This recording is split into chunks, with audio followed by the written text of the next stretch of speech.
Hi dear students, welcome back to silent learning. അനഗമിസാണ് മക്കളെ. അപ്പൊ നമ്മുടെ ക്രിസ്മസ് എക്സാം അടിപൊളിയായിട്ട് സ്റ്റാർട്ട് ചെയ്തിട്ടുണ്ട്. അപ്പൊ എല്ലാവരും അടിപൊളിയായിട്ട് തന്നെയല്ലേ എക്സാമിന് അപ്രൂവ് ചെയ്യുന്നത്. അപ്പൊ നമ്മുടെ പൊളിറ്റിക്കൽ സയൻസ് സെറ്റ് ആക്കാൻ വേണ്ടിയിട്ട് മിസ്സൊക്കെ വരുന്നുണ്ട്. അപ്പൊ അതിന്റെ മുന്നോടിയായിട്ട് ഇന്നിപ്പോ വന്നത് എന്തിനാന്ന് വെച്ചാൽ എക്സാമിന് കൃത്യമായിട്ട് എപ്പോഴും ചോദിച്ചുകൊണ്ടിരിക്കുന്ന ഒരു എസ്സേ ക്വസ്റ്റ്യൻ ഡിസ്കസ് ചെയ്യാൻ വേണ്ടിയിട്ടാണ്. അപ്പൊ ഈ ഒരു എസ്സേ നിങ്ങൾക്ക് ഇമാജിൻ ചെയ്തിട്ട്, അതായത് ഒരുപാട് ഇമാജിനേഷൻസ് ഒക്കെ ആഡ് ചെയ്തിട്ട് കുറെ എഴുതാൻ പറ്റുന്ന ഒരു എസ്സേ ആണ്.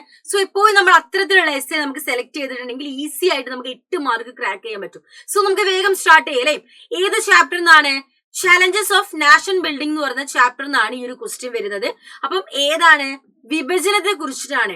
ഇത് പല രീതിയിൽ ഈ ചോദ്യം നമ്മളോട് ചോദിക്കും. ഒന്ന്, ഇന്ത്യയുടെ വിഭജനം എന്താണ് വളരെ വേദനാജനകമായിരുന്നു. ഹൃദയങ്ങളുടെ മാത്രമല്ല, അതേപോലെ തന്നെ ഹൃദയങ്ങളുടെ മാത്രം വിഭജനമായിരുന്നില്ല, ഒരുപാട് ആളുകൾക്ക് മുറിവേറ്റതും കാര്യങ്ങളൊക്കെ ആയിരുന്നു. അങ്ങനെ ഒരുപാട് കാര്യങ്ങൾ കണക്ട് ചെയ്തൊക്കെ ചോദിക്കും. ഇതിന്റെ എന്താണ് നമ്മള് മൊത്തമായിട്ടുള്ള കാര്യം എന്താന്ന് വെച്ചാൽ ഒരൊറ്റ സംഭവമേ ഉള്ളൂ. പ്രോസസ് ഓഫ് പാർട്ടീഷന്റെ പ്രോസസ്സ്, വിഭജന പ്രക്രിയയും അതിനുശേഷം നടന്ന കോൺസിക്വൻസസ് ഒക്കെയാണ് ചോദിക്കാം. അപ്പൊ പല രീതിയിൽ ഈ ചോദ്യം നമ്മളോട് ചോദിക്കും. 8 മാർക്കിനാണ്. സോ 8 മാർക്ക് നമ്മളിതാ പെട്ടെന്ന് തന്നെ ക്രാക്ക് ചെയ്യാൻ പോവാണ്. ആ യു റെഡി ആണെങ്കിൽ ഒന്ന് കമന്റ് ചെയ്യാം. അപ്പൊ മിസ് സ്റ്റാർട്ട് ചെയ്യാൻ പോവാണ് മക്കളെ.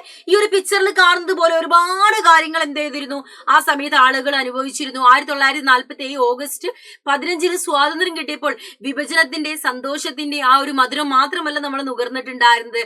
ഒരുപാട് ആളുകൾ കൈപ്പേറിയ കണ്ണീര് കുടിച്ച ഒരു ദിവസം കൂടിയായിരുന്നു ആ ഒരു സമയം എന്ന് പറയുന്നത്. ഓക്കെ, നമുക്ക് നോക്കാം. യെസ് മക്കളെ, 1947 ഓഗസ്റ്റ് 15 സ്വാതന്ത്ര്യമൊക്കെ കിട്ടിയ സമയത്ത് ബ്രിട്ടീഷ് ഇന്ത്യയെ രണ്ടായിട്ട് ഡിവൈഡ് ചെയ്യുകയാണ്.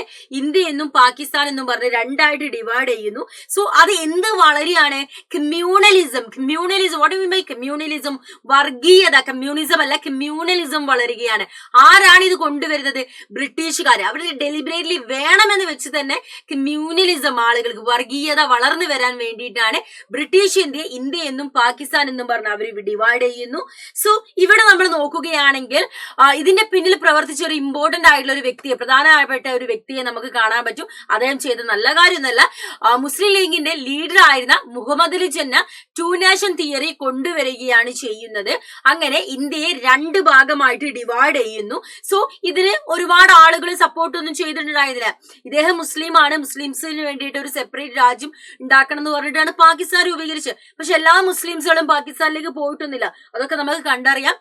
അപ്പൊ വിഭജനത്തിന്റെ പ്രോസസ്സിലേക്ക് നമ്മൾ പോകുമ്പോൾ എന്തൊക്കെയാണ് വിഭജനം നമുക്ക് നൽകിയത് മക്കളെ? വളരെ പെയിൻഫുൾ ആയിട്ടുള്ള ഒന്നായിരുന്നു വിഭജനം എന്ന് പറഞ്ഞാൽ. ഈ 2 ഭാഗത്തുള്ള, ഇപ്പൊ ഇന്ത്യയിൽ നോക്കുകയാണെങ്കിൽ മുസ്ലിം മൈനോറിറ്റി വിഭാഗങ്ങളും, അതേപോലെ തന്നെ പാകിസ്ഥാനിൽ നോക്കുകയാണെങ്കിൽ ഹിന്ദുക്കളായിട്ടുള്ള മൈനോറിറ്റി വിഭാഗം ഒരുപാട് സഫർ ചെയ്യേണ്ടി വന്നിട്ടുണ്ടായിരുന്നു. 2 കൂട്ടരും ഒരുപാട് സഫർ ചെയ്യേണ്ടി വന്നു.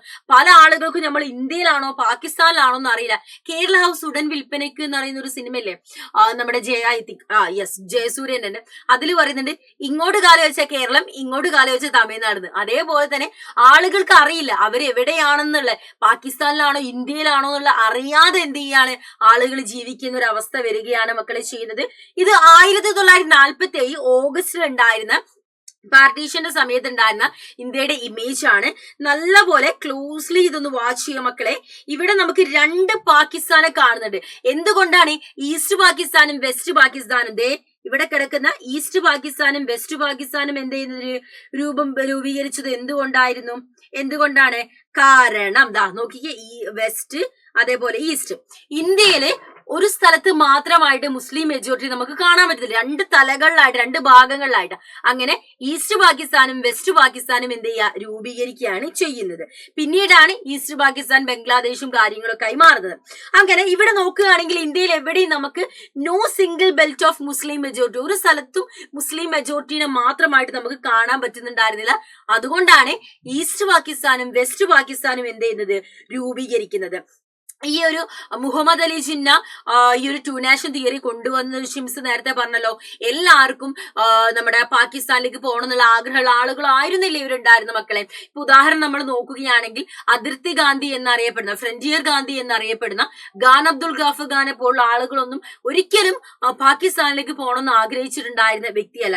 അതേപോലെ തന്നെ അദ്ദേഹം എന്ത് ചെയ്തു, ഈ ആ ഏരിയകളിലൊക്കെ അദ്ദേഹം ഉണ്ടായിരുന്ന ഏരിയകളിലൊക്കെ നമ്മള് പാകിസ്ഥാനിലേക്ക് പോകണ്ട എന്നുള്ള ഒരു മെസ്സേജ് ആയിരുന്നു ആളുകൾക്ക് അദ്ദേഹം നൽകിയിട്ടുണ്ടായിരുന്നു. ആ ഒരു പ്രദേശത്തെ, തന്റെ പ്രദേശത്തെ പാകിസ്ഥാനിൽ ലയിപ്പിക്കാൻ തീരെ താല്പര്യം ഉണ്ടായിരുന്ന ഒരു വ്യക്തി ആയിരുന്നില്ല ഖാൻ അബ്ദുൽ ഗാഫർ ഖാൻ. അദ്ദേഹം ഫ്രണ്ടിയർ ഗാന്ധി അഥവാ അതിർത്തി ഗാന്ധി എന്നറിയപ്പെടുന്നു. ഒരു മാർക്കിന്റെ ചോദ്യമായിട്ട് ഇത് ചോദിക്കട്ടോ. യെസ്. പിന്നെ ഇവിടെ നോക്കിയ മക്കളെ, പഞ്ചാബിലും ബംഗാളിലേക്കും നമ്മൾ നോക്കുകയാണെങ്കിൽ അവിടെ മുസ്ലിം മെജോറിറ്റി ഏരിയ കാണാം. അറ്റ് ദ സെയിം ടൈം അവിടെ എന്തുണ്ട്, ഹിന്ദുസും എന്ത് ചെയ്യുന്നുണ്ട്, ഉണ്ട്. അപ്പൊ ഹിന്ദുസിന്റെ പ്രൊവിൻസ് നമുക്ക് കാണാം. അപ്പൊ അതായത് ഇപ്പൊ ഉദാഹരണം പറയാം, കോഴിക്കോട് ജില്ല പറയാം. മിസ് കോഴിക്കോട് ആയതുകൊണ്ട് കോഴിക്കോട് ജില്ല പറയാം. ഒരു ജില്ലേന്റെ ഉള്ളിൽ തന്നെ എന്ത് ചെയ്യാണ്, അടുത്തടുത്തുള്ള 2 സ്ഥലങ്ങൾ തന്നെ വേറെ രാജ്യം എന്ന് പറയാം. അതായത് ഉദാഹരണം പറയുകയാണെങ്കിൽ പഞ്ചാബും ബംഗാളിലും എന്താണ്, മുസ്ലിം ഏരിയ, അവിടെ ഹിന്ദുക്കളും ഉണ്ട്. അതായത് ഒരു ഏരിയയിൽ തന്നെ 1 കിലോമീറ്റർ വിട്ടിട്ട് 2 രാജ്യങ്ങൾ.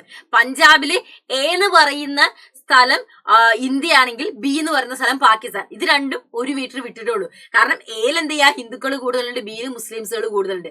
അപ്പം 1 കിലോമീറ്റർ വിട്ടിട്ട് 2 രാജ്യങ്ങളൊക്കെ ഉണ്ടാവുന്ന ഒരു അവസ്ഥയായിരുന്നു അന്ന് ആ സമയത്ത് ഉണ്ടായിരുന്നത്. പല ആളുകൾക്കും എന്ത് ചെയ്യുന്നില്ല, ഇത് ഇന്ത്യ ആണോ പാകിസ്ഥാനോ എന്ന് അറിയുന്നില്ല. ഉള്ള ആളുകൾക്ക് തന്നെ പാകിസ്ഥാനിലേക്ക് എന്ത് ചെയ്യാ, പോകാൻ താല്പര്യമില്ലാത്ത ഒരുപാട് മുസ്ലിംസുകൾ ആ സമയത്ത് ഉണ്ടായിരുന്നു.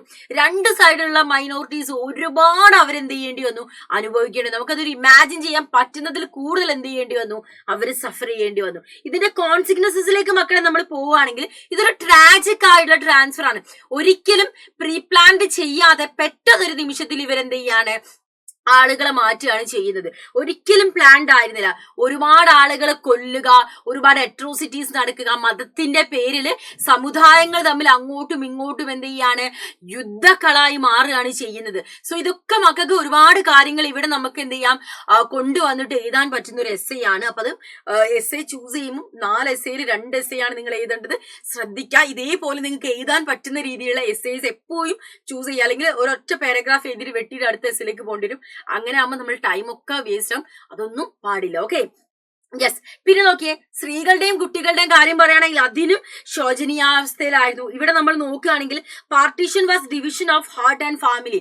സോ പാർട്ടീഷൻ എന്ന് പറയുന്ന ബൗണ്ടറീസ് തമ്മിലുള്ള വിഭജനം മാത്രമല്ല, ഒരുപാട് ഹൃദയങ്ങളുടെയും കുടുംബങ്ങളുടെയും വിഭജനം കൂടിയായിരുന്നു.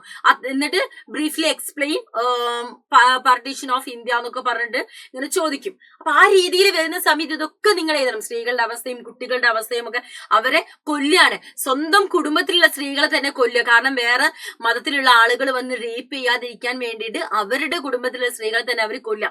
ഒരുപാട് കാലങ്ങൾ കഴിഞ്ഞിട്ട് ഈ പെൺകുട്ടികളൊക്കെ നഷ്ടപ്പെട്ടു പോയിട്ടുണ്ട്. ഇവരെ പെൺകുട്ടികളൊക്കെ അന്വേഷിച്ചു പോകുന്ന സമയത്ത് അവര് ക്യാരിങ് ആയിരിക്കും, അവർ പ്രഗ്നന്റ് ആയിരിക്കും. അതും വേറെ ഒരു മതത്തിലുള്ള ആളെ കുട്ടിയായിരിക്കും അവരെ വയറ്റിലുണ്ടാവുക. പ്രസവിച്ചു കഴിഞ്ഞിട്ടുണ്ടെങ്കിൽ ആ കുട്ടീനെ ഉപേക്ഷിച്ച് കുടുംബത്തിലേക്ക് വരേണ്ട അവസ്ഥ.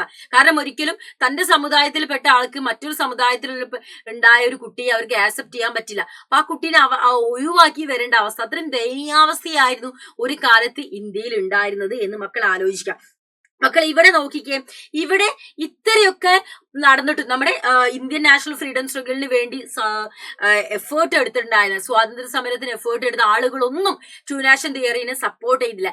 ഈവൻ ഈ പാർട്ടീഷൻ നടന്നിട്ട് പോലും 12% ഇന്ത്യൻ പോപ്പുലേഷൻ നോക്കുകയാണെങ്കിൽ അവിടെ നമുക്ക് മുസ്ലിംസിനെ കാണാൻ സാധിക്കും. ഇതിനർത്ഥം എന്താണ്, മുസ്ലിംസുകൾക്ക് താല്പര്യം ഉണ്ടായിരുന്നില്ല. കുറച്ച് ആളുകൾക്ക് മാത്രമേ പാകിസ്ഥാനിലേക്ക് പോകണം എന്നുള്ള താല്പര്യമുള്ളൂ, ബാക്കിയുള്ള ആളുകൾക്ക് താല്പര്യം ഉണ്ടായിരുന്നില്ല എന്നതിന്റെ ഉത്തമ ഉദാഹരണമാണ് പാർട്ടീഷൻ കഴിഞ്ഞിട്ടും 12% ഇന്ത്യൻ പോപ്പുലേഷനിൽ മുസ്ലിംസുകൾ ഉണ്ടായിരുന്നു എന്നുള്ളത്.